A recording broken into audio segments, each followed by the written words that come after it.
Hello students, आज के lecture में हम पेमेंट ऑफ टैक्स के बारे में अध्ययन करने जा रहे हैं, अर्थात कर का भुगतान।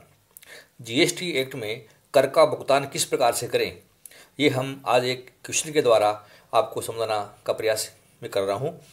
लेकिन क्वेश्चन सॉल्व करने से पहले हमें वो विधि जो मैंने मेरे शुरू के लेक्चर्स में आपको समझाई थी कि अगर हमारे पास इनपुट टैक्स क्रेडिट है तो उसकी हम क्रेडिट भी लेंगे साथ साथ, और वो किस क्रम में लें ये विद्यार्थियों आपको पता होना जरूरी है। अर्थात हमारा जो आउटपुट टैक्स है उसमें से इनपुट टैक्स हमें घटाने के बाद बची हुई कर की राशि ही चुकानी होती है। अतः इनपुट टैक्स क्रेडिट के जो रूल हैं वो हमें संक्षेप में एक बार पुनः समझ लेने हैं। यहाँ आपको 3 बातों का विशेष रूप से ध्यान रखना है। नंबर 1, एकीकृत कर की इनपुट कर जमा का उपयोग पहले एकीकृत कर के भुगतान के लिए किया जाएगा।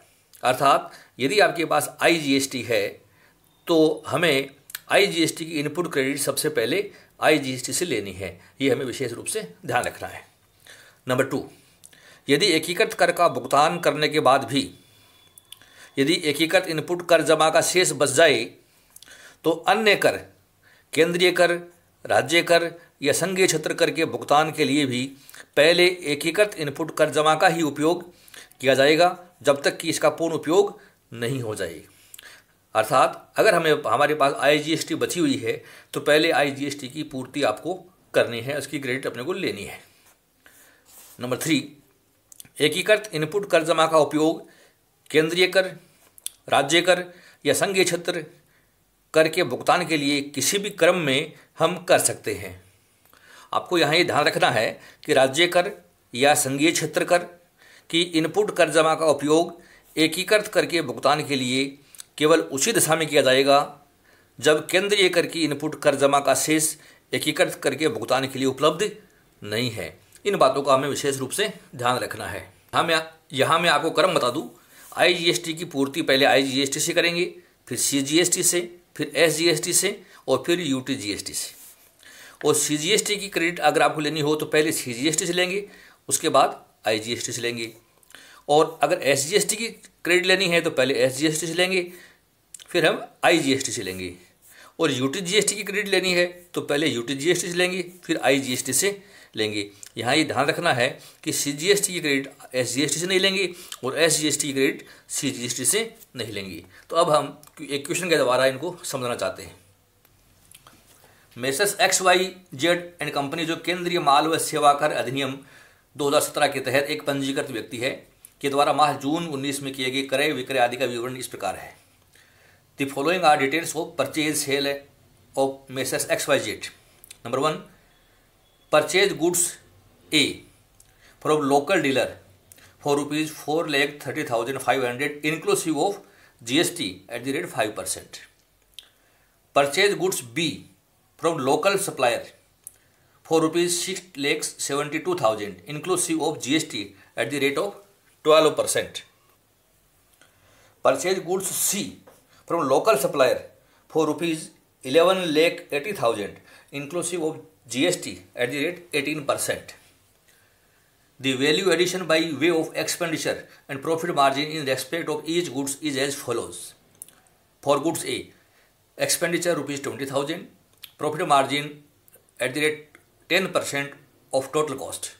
On goods B, expenditure ₹30,000, profit margin at the rate 8% of total cost. For goods C, expenditure ₹50,000, profit margin at the rate 5% of total cost. जावा का आपूर्ति पर कर की दर माल A, B और C के लिए क्रम से 5%, 12% व 18% है। यह मान लीजिए कि जून 2019 में क्रय किया गया संपूर्ण माल जून 19 में ही बेच दिया गया है। इनपुट कर जमा स्वीकृत करने के बाद जून 19 के लिए देय केंद्रीय माल व सेवा कर तथा राज्य माल व सेवा कर की राशि ज्ञात कीजिए। हमें जून 19 के लिए सीजीएसटी और एसजीएसटी पेएबल की रकम ज्ञात करनी है। तो डियर स्टूडेंट्स, हमारे यहाँ 3 तरह के गुड्स हैं जो हमने परचेज किए हैं, गुड्स ए, गुड्स बी और गुड्स सी। और उनमें हमने एक्सपेंडिचर ऐड करके, प्रॉफिट जोड़ करके उनको हमने सप्लाई भी कर दिया है, सेल भी कर दी है। तो ऐसी स्थिति में हमें जीएसटी का कैलकुलेशन किस प्रकार से करना है वो हम आज के इस क्वेश्चन के द्वारा अच्छे तरीके से समझना चाहते हैं। हमें बताया है purchase goods A from local dealer ₹4,30,500 inclusive of GST 5%। तो इसमें GST शामिल है। तो GST शामिल है तो हमें 100 रुपये का माल हमने 105 में बेचा है, तो 4,30,500 का 100/105 आप कर लीजिए, तो हमारे लिए एक्चुअल परचेज ज्ञात हो जाएगी, जो मैंने आपको यहाँ ज्ञात करके बताई है। देखिए आप इस प्रकार से परचेज कॉस्ट निकाली हमने 4,30,500 गुणा 100/105, क्योंकि इसमें 5% GST शामिल था, तो GST रहित अर्थात एक्सक्लूडिव GST हमारी परचेज 4,10,000 रुपये की है। हमने इस पर एक्सपेंडिचर किए हैं, जैसा कि क्वेश्चन बताया था कि 30,000 रुपये इसके ऊपर हमने खर्चे किए हैं 20,000 रुपये, तो आप जोड़ दीजिए एड एक्सपेंडिचर इनकर्ड 20,000 रुपये, तो ये जोड़ दिया, तो ये हमारी कॉस्ट आ जाएगी। इसकी कॉस्ट आई 4,30,000 रुपये। हमने गुड्स ए पर 10% ग्रोस मार्जिन जोड़ा है, तो आप इसमें 10% ग्रोस मार्जिन की अमाउंट 43,000 जोड़ दीजिए, तो add profit margin 10% of total goods 43,000 और योग कर दिया हमने इसका, और योग आया 4,73,000 रुपये। Total sales value of invoice value before GST 4,73,000, ये हमारी आउटवर्ड सप्लाई की वैल्यू बन गई है। तो ये गुड्स ए के लिए था। ठीक इसी प्रकार से हम गुड्स बी के लिए गणना करेंगे। हमें कहा है purchase goods B from local supplier for ₹6,72,000 inclusive of GST at 12%। तो यहाँ पर भी 12% इसमें GST शामिल है, तो हम 6,72,000 गुणा 100/112 करेंगे पहले तो इससे हमारी एक्चुअल परचेज हमें आ जाएगी। इस प्रकार से आप लिख दीजिए इसको, परचेज कॉस्ट एक्सक्लूडिंग GST 6,72,000 गुणा 100/112 6 लाख। अब इसमें हमारे एक्सपेंडिचर हमने किए 30,000 रुपये, तो 30,000 रुपये आप एक्सपेंडिचर जोड़ दीजिए। तो जैसे ही हमने 30,000 रुपये जोड़ दिए तो हमारी कॉस्ट आई 6,30,000 रुपये। हमें 8% प्रॉफिट मार्जिन जोड़ना है, 6,30,000 का 8% जोड़ दीजिए आप। 6,30,000 का 8% निकाला तो आता 50,400 रुपये। और जैसे हमने ये योग किया तो हमारा जो है टोटल आउटवर्ड जो है सप्लाई आ जाएगी 6,80,400 रुपये। तो बिफोर GST गुड्स बी की टोटल सेल्स वैल्यू हमने निकाली 6,80,400। ठीक इसी प्रकार से स्टूडेंट्स हमें गुड्स सी के लिए भी गणना करनी है। Goods C purchase goods C from local supplier for ₹11,80,000 inclusive of GST 18%। तो डियर स्टूडेंट्स हमें 11,80,000 इंटू 100/118 करके गुड्स सी की एक्चुअल परचेज हमें ज्ञात कर लेनी है। तो एक्चुअल परचेज हमारी आई 10 लाख रुपए की, और इस 10 लाख रुपए में गुड्स सी पर हमने 50,000 रुपये एक्सपेंडिचर खर्च किए हैं, तो वो आप ऐड कर दीजिए। 50,000 रुपये हमने एक्सपेंडिचर इनकर्ड जोड़ दिए, तो कॉस्ट ऑफ गुड्स सोल्ड आ गई 10,50,000 रुपये, और इस पर हमने प्रॉफिट मार्जिन लिया 5%। तो 10,50,000 का 5% प्रॉफिट जोड़कर हम सेल्स वैल्यू ज्ञात कर लेते हैं। तो 10,50,000 का 5% निकाला हमने, तो 52,500 रुपये, और हमारी सेल्स आई 11,02,500 रुपये। टोटल सेल्स वैल्यू और इनवॉइस वैल्यू बिफोर GST। तो इस तरीके से हमने A, B और C तीनों गुड्स के लिए सेल्स वैल्यू हमने निकाल ली है, और एक्चुअल परचेज भी हमने ज्ञात कर ली है। अब हम computation of output tax liability अर्थात CGST और SGST पेएबल की गणना करते हैं। तो मैंने यहाँ एक कॉलम बनाया पर्टिकुलर्स का, एक अमाउंट कॉलम है CGST के रुपीज़ का, और एक SGST की रुपीज़ का। प्रत्येक गुड्स पर हम ये अलग अलग गणनाएं करके दिखाना चाहते हैं। तो सबसे पहले हम ले रहा हूँ गुड्स A। जी स्टूडेंट्स गुड्स A की सेल्स है हमारी 4,73,000 रुपये, और हमने इसको सेल किया है आउटपुट टैक्स लायबिलिटी निकालने के लिए। 5% इस पर GST था, तो इसका आधा हो जाएगा 2.5% CGST और 2.5% SGST। तो 4,73,000 रुपये का 2.5% CGST है 11,825 और SGST है 11,825। अर्थात हमारी जो सेल्स थी 473 की, जो आउटवर्ड सप्लाई थी, उस पर CGST 5% 2 भाग कर दिए बराबर बराबर, CGST और SGST। तो ये दोनों की हमने अलग अलग ज्ञात कर लिए गुड्स A की। ठीक इसी प्रकार से गुड्स B की हम बात करते हैं। गुड्स B की सेल्स है 6,80,400 रुपये। तो 6,80,400 रुपये पर CGST की और SGST की रेट कॉमन 12% है, तो जिसका हाफ CGST और SGST हो जाएगा। तो 6,80,400 का 6% CGST निकाला हमने 40,824, और 6% SGST ज्ञात किया, वो भी है 40,824। तो ये हमारा आउटपुट टैक्स बन गया B गुड्स पर। ये A पे था, ये B पर था। अब ठीक इसी बात से C गुड्स के ऊपर भी हमें आउटपुट टैक्स ज्ञात कर लेना है। C गुड्स की सेल्स है हमारी 11,02,500 रुपये, और इस पर हमारा टोटल टैक्स जो था वो 18% था। तो 18% का 9% CGST और 9% SGST, क्योंकि ये इंट्रा स्टेट सेल से सारे इक्वेशन में, तो हमारे दोनों भाग बराबर बराबर हो गए। 9% CGST, 9% SGST। तो हमने गणना की तो 99,225 रुपये CGST आया, 99,220 रुपये SGST आया। हमने इनका योग कर दिया, ये गुड्स ए का, ये बी का और ये सी का, इनका हमने योग कर दिया। तो टोटल CGST और टोटल SGST जो आउटपुट टैक्स के रूप में है हमारे पास आ गई। आउटपुट टैक्स लायबिलिटी हमारी ये बन गई।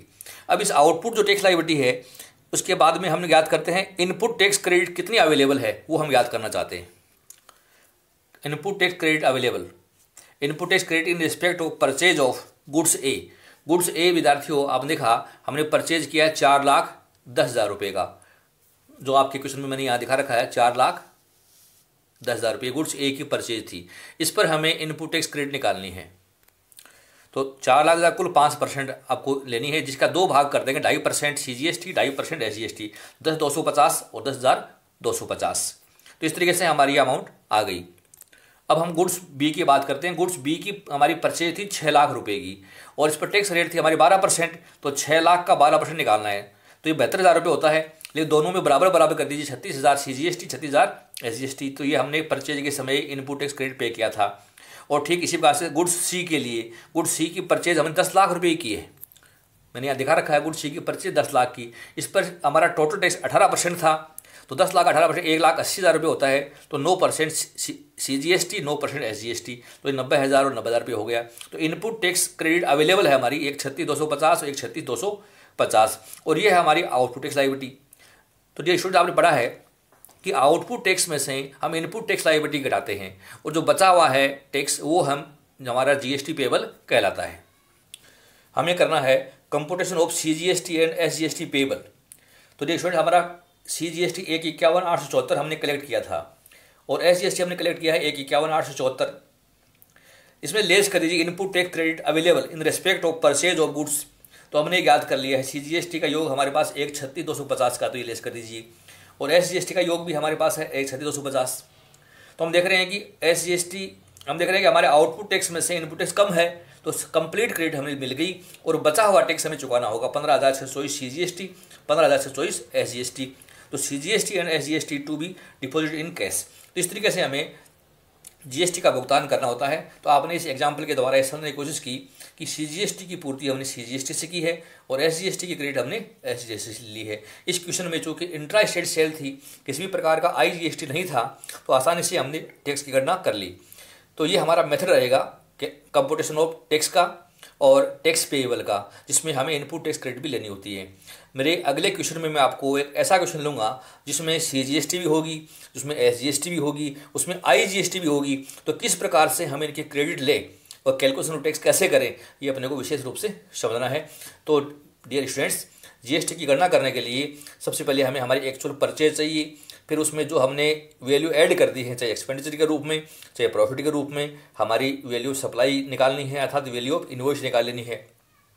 और उसमें भी किसी प्रकार के खर्चे हुए हैं तो मैंने आपूर्ति का जो कैलकुलेशन आपको बताए थे, वैल्यू ऑफ सप्लाई याद करने के तरीके, वो खर्चे जोड़ने वाले जोड़ दीजिए, घटाने वाले घटा दीजिए। तो टैक्सेबल वैल्यू ऑफ सप्लाई निकाल करके हमें आउटपुट टैक्स निकालना होता है। तो मेथड ये रहेगा हमारा। आप प्रैक्टिस करेंगे तो ये क्वेश्चंस आपको बहुत अच्छे तरीके से समझ में आ जाएंगी। तो ये था हमारा आज का लेक्चर, टैक्स पेएबल के संबंध में था, जिसमें हमें GST पेएबल की गणना की है। अगले लेक्चर में मैं ऐसा क्वेश्चन लूँगा जहाँ IGST भी आपको मिलेगा। आपको ये लेक्चर यदि समझ में आया तो आप इसको लाइक कीजिए, वो अपने फ्रेंड्स में इसको शेयर कीजिए। आपने लेक्चर ध्यान से सुना, बहुत बहुत धन्यवाद। Thank you so much.